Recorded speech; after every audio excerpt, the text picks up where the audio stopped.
Horowitz. And I'm Sherri Kane. Welcome to Revolution Television, where the revolution will be televised. Our segments include revolutions in science, especially the science of musical acoustics, including what is being called the 528 Love Revolution, overtaking the music and entertainment industries. We also cover nature and medicine and celebrities in the news and movie reviews. We cover politics and economics, issues that mainstream media typically shies away from covering completely. We cover conspiracy realities, not simply conspiracy theories, issues in environmental health, safety, as well as natural medicine. We come to you weekly via Telos TV. Telos TV now broadcasts to over 30 million households throughout North America. So really this is a mainstream media production that's quite a lot different in that we go beyond, far beyond what the typical news bureaus report. We focus quite often on the mainstream media's manipulation of the mass mind, literally that's created by an operation called COINTELPRO. What COINTELPRO means is counterintelligence program propaganda, and it was started by J. Edgar Hoover in a way to keep control over activists. Basically what COINTELPRO does is it mixes everything up, and it was meant to keep activists quiet, to maintain control over activist communities, and to make sure that there was no way that the peace was going to be spread. If your voice got loud, then they had to stop you. And that is what happened to you, Dr. Horowitz. Your voice got pretty loud. Your books actually got into the hands of Obama's spiritual minister, Jeremiah Wright, your book, Emerging Viruses. And next thing you know, it was national television. Everybody knew about your work, and they were really interested in learning more. And learning more is something the government, actually, they sent out the counterintelligence propagandists to stop people from wanting to learn more because they don't even get to know that there is more. And so that's what we basically do, is come out there and tell you there is more, here's more. We put it out there and we're stopped constantly. So we're really grateful to have this voice to be able to speak to you today. And the issue of division, divisiveness, and its implications for journalists is very, very well demonstrated with Andrew Breitbart's recent demise, I understand. Sherri, what do you know about that? Well, Andrew Breitbart was an activist. He was for the Tea Party. He was a conservative, and he was really out there in the face of people who were hypocrites. He's the one that exposed Mr. Weiner when Weiner did some lewd acts with an underage person over the internet. And Breitbart was the one that came out with, like, look what's going on, you know, here's a guy who's saying, you know, no, and he's a conservative and he's trying to claim that he's like this guy that's holier than thou. Well, look what he's doing. Now he was going to be coming out and exposing Obama, especially during his college days. He wanted to show his involvement with William Ayers and how he was basically groomed to become the president for this agenda, which is to bring in the New World Order. Right now, my Twitter feed is already calling me a big fat homosexual. Hello, children at home. No, your dad's not gay. That's how the left rolls. Because this is my war cry for 2012.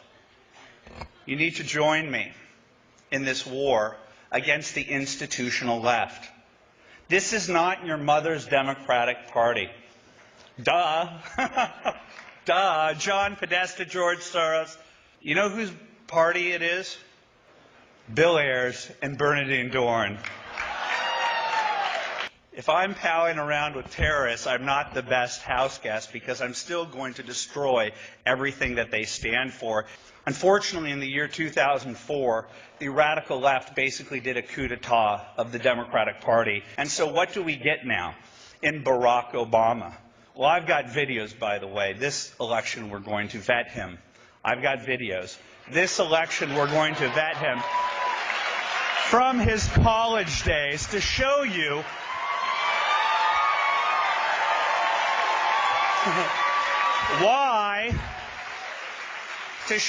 why racial division and class warfare are central to what Hope and Change was sold in 2008.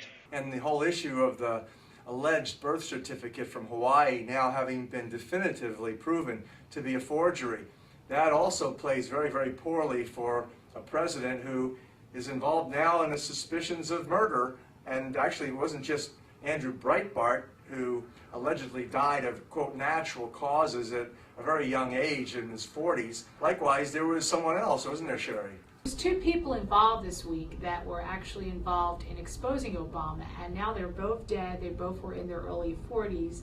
One was Andrew Breitbart, and the other one was Steve Bridges, who was a stand-up comedian, and he was an amazing impersonator of Obama as well as George Bush. And he used his humor and he used his gift to really expose the Barack Obama administration with a lot of devil doing. When I took office 1 year ago, a lot of folks said, Barack, you're too young. Well, I may be young, but I am the first president to reach level 9 on Grand Theft Auto.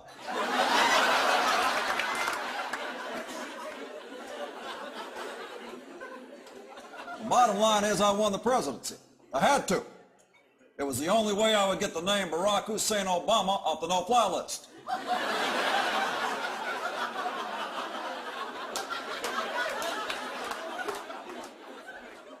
I want you to know I am a tough president.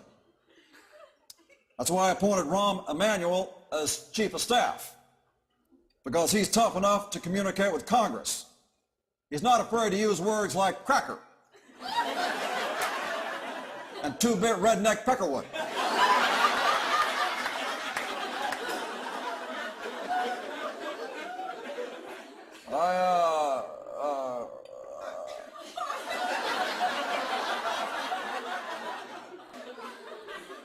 You see, folks,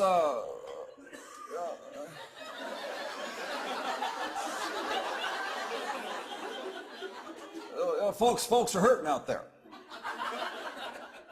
The economy's tough, and I had to put that into words that ordinary Americans could understand. So I told them, dudes, no tango dinero.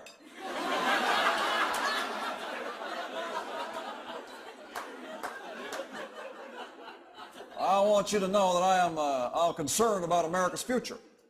I wish I had a crystal ball. But the company that makes crystal balls just went out of business. I'll tell you something else I'm going to do. I'm going to stop giving tax breaks to companies that ship our jobs overseas. And I'll let them stay here and go bankrupt with the rest of us. If you have any questions about my policy on outsourcing, please call the White House between 2 a.m. and 7 a.m. and talk to Raji. he was only 48 years old, and Andrew Breitbart was only 43, and they both supposedly died of natural causes, and it seems pretty suspicious to me. Very suspicious. I mean, think about natural causes. The average life expectancy is supposedly up into the high 70s and 80s. Well, gee whiz, these guys were in their 40s. And not only that, but then you have the birth certificate issue, which gives us, a very uncomfortable feeling regarding our constitutional rights as Americans, realizing that if he is not American, if he was actually born in Kenya, and by the way, there was a newspaper in 2004, a Kenyan newspaper that wrote and basically stated Kenyan hopeful looking to run for Senate, Barack Obama, and that was really telling right there, because that was something right before he even became president. He was, as a senator, he was labeled a Kenyan-born man. And his grandmother, there was videos out there, and they're no longer on the internet, where his grandmother actually said that she was at his birth in Kenya. His Kenyan grandmother said she was there present at his birth. Those videos are no longer on any of the YouTube channels that I've looked at. They used to be on there, so that's kind of suspicious, I believe. The point is that this is a constitutional matter. This has nothing even to do with Obama personally. This has to do with us. Like, how can we break our constitution like that? If we can break it in this way, then we can might as well just crumble it up and throw it out the window. And that's basically what this is doing, is by, and then lying to us, because in order to allow him to become a president, they had to actually be aware that he was not American born, because they do check everything. I mean, think about what they check when you go through the airport. They look at your ID, they scan your driver's license. I mean, we wanted to get into a federal building the other day. Where's your ID? And it had an ID with an expired date on it. Oh my gosh, you can't come in here. I mean, they're very, very strict. Now imagine now you want to become president of the United States. Now that's an issue of national security, especially since they say 9/11, you know, there's terrorists out there, and the false flags that they could come out with. So this whole concept of COINTELPRO dividing people, that's very relevant with the death of Andrew Breitbart and Obama's impersonator. The fact of the matter is that the impersonation was done on a person of color. And the Tea Party, I understand, is now involved in a fracas that weeks before Andrew Breitbart's death, he had an interview with The Hollywood Reporter related to this whole concept of propaganda and how we the people, Americans, are divided politically and racially. Now, most people believe that COINTELPRO died with J. Edgar Hoover. J. Edgar Hoover was this nation's premier FBI director. This FBI director created a program called COINTELPRO, short for Counterintelligence Program. And it was a propaganda mechanism whereby dissidents, or those who were claimed to be dissidents, that is, political activists and leaders in alternative strategies for direction in politics and economics, were targeted for elimination. Those considered leaders in the alternative arena, whether it be medicine or music. In fact, John Lennon was one of the targeted individuals. He was calling for peace on earth. COINTELPRO was highly active during Lennon's age, and it continues today. It continues today under various programs. National Security Agency, CIA, and FBI have an ongoing COINTEL program that in fact targets political dissidents, especially journalists such as Breitbart. The videos are going to come out.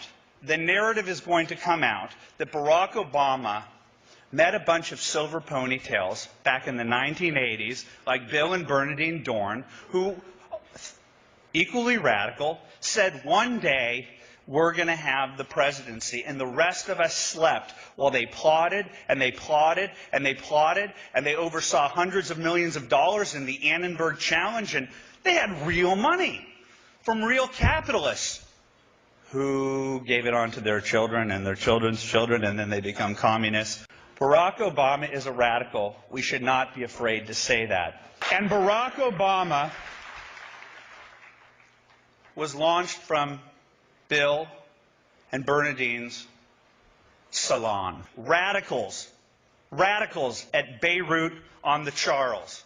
They're a bunch of totalitarian freaks, and they pal around with our friends in the mainstream media. No longer can they be called objective journalists. They're playing for the other side. They've been part of demonizing good and decent people. They tried to defeat the Tea Party, and when they failed, they created the Occupy movement. They are at war with you. These people are the definition of un-American. A few weeks ago, we covered the sexist issue that was taking place in Israel, the issue of segregation of women by Orthodox Jews, keeping them in the backs of buses. I'm reading this article online, and it's about this specific group of ultra-conservative, ultra-Orthodox Jewish people in Israel that are trying to create segregation between women and men riding on buses and in the public domain. They asked this woman who got on the bus to sit at the back of the bus. Actually, they told her to. If they're not smart enough, they really shouldn't be out there in the public domain. They should be told to sit in the back of the bus. And I mean, this is segregation happening in 2012 now. I mean, definitely when you look at what these agendas are and you see these people that are creating this separatist attitude toward women, it's unbelievable that it can still happen today. Who's really behind it? And who are they going to blame for this? They will blame the Jewish people for this, even though it's a sect. It's a really Orthodox sect Well, in who there. published it? First of all, This the is first thing published you want in to the look at. Jerusalem Post. Okay, so it comes from a fairly mainstream publication in Israel, the Jerusalem Post. Exactly. And some Jewish people opposing this ultra-Orthodox group from trying to impose segregation. So there you have white supremacy, you have sexism, you have racism, Divisions. you have these gross, fictionally created division, create this rift between people where instead of love, 528, we have fear and dissonance in a different frequency, which we've determined is most probably what's called 741. Right. Well, fear is what keeps crime going. People commit crimes out of fear. Without crimes, then you'll have less work for hospitals, less work for lawyers, less work for the court systems, and less work for the police. So that's why fear needs to be kept in place according to what the agenda of the people that are actually creating the dissonance. And that's part of the dynamic, isn't it? Fear versus love and faith. Faith and love go virtually hand in hand. And this concept of fear, which is driving virtually all the problems on the planet, isn't it? What does the word fear stand for? False evidence appearing real. Exactly. So exactly what it is. It's false evidence appearing real. And of course the mainstream media takes the role, the lead in generating frights for profit. And that's standard genocide. In fact, I don't use that word genocide sensationally here on this program or any time I use it. It is strictly defined, genocide is, as the mass killing or enslaving of people for profit, politics, and or ideology. And so when you look at what's taking place in the Middle East or in India and Pakistan and Afghanistan and Iraq and Iran, you look at those divisions between people, the fundamental problem is there's a dissonance in the energy within their hearts, within their minds. Right. You know, and look at the 9/11 scare, you know, I mean, there's so much evidence that points to it being an inside job, and you know, still people are in denial about. And there's over 50% of the population today that believe that the 9/11 events were set by people within the United States federal government To create fear. Yeah, so that's been polls that have been publicized. So it's actually a majority now. It's not a majority view that's promoted on mainstream media, but it is a majority view of we the people. And so why isn't this majority view and the evidence for it discussed in the mainstream? Because again, you've got propaganda mechanisms ongoing, but without mentioning any names or the names of the organizations that promote it, just look at who are the leaders in the mainstream media, and you can then begin to discern what is the incentive for this particular propaganda and divisiveness and fear promotion to be promoted like this. Yeah, I mean, that's part of the whole game is the fear aspect. Well, how does this fear with 9/11 affect your life? Well, if you ever go to the airport now, all the things you have to do, you have to take your shoes off, you have to take your computer out, you have to get rid of your water. I mean, really inconveniences are happening, and that's just really the beginning. You know, and then they want you to go through an x-ray box that has like radiation, and The new ones, they tell you that, it's much less radiation than a cellular phone. But anyway, a cellular phone is a cancer stick, and quite frankly, I know I'm not a terrorist. If I have to prove to somebody that I'm not a terrorist, I'd rather have them give me a genital massage than to put myself under a risk of cancer. It's like, that's what they do, basically. They feel up and down your leg. It feels like some sort of a violation, truly. Yeah, I've always opted for that, rather than going through those machines. I think that it's important that, people definitely think twice before you do anything that could be a potential risk, including getting vaccinated. There's still people out there getting vaccinated with the flu shot, even though 50% of the doctors and nurses said they wouldn't take the shot. So it's the same thing, it's like we have the evidence is out there, and people still continue to do it because they believe their doctors and they believe the mainstream media for being 100% telling them the truth. They believe they're honest. And so when you believe them to be honest, some consequences could occur. Misplaced faith and trust is a major problem. And again, all the time we place our faith in politicians. For example, Obama, it was the great new hope. And then what happened now, subsequently, he's got one of the lowest ratings of any president ever. So again, what is it that we human beings have that we're repeatedly doing the same mistakes over and over again? We place our faith and trust into untrustworthy places. And the greatest faith and trust that you can place is in the Creator. And of course, you've heard that time and time again in various religions and theologies. Yes, we definitely don't trust man for sure. Trust God, and that's what we believe in. We believe in the faith, and that's why we know that we're on the right path in giving you this great news, which is the news about how we can heal the planet. And The news about 528 in love, and Exactly. how love is the universal healer, and how we can use it, we can apply it, we can celebrate it, and witness it everywhere. And so that's what the Love Zone is really all about. All of nature is in balance. It always goes to balance. It's not in dissonance or disharmony, tending towards chaos and confusion. That was a thesis that was initially advanced in the world of physics that has been disproven. The world is not moving into chaos. The universe is held like gravitational forces hold the atmosphere together, and this planet in relationship to other planets in its solar system. There is a balance and a harmony and a cycling, and it's all based on musical mathematics. And if you understand that, you have to raise the question, why are human beings in dissonance? Why are they being unrighteous? Why are they choosing fear versus faith? Why are they choosing to degrade each other and kill each other instead of love each other and work collaboratively with each other? That is the question that we like to entertain here on the Love Zone. These are most important questions for our time.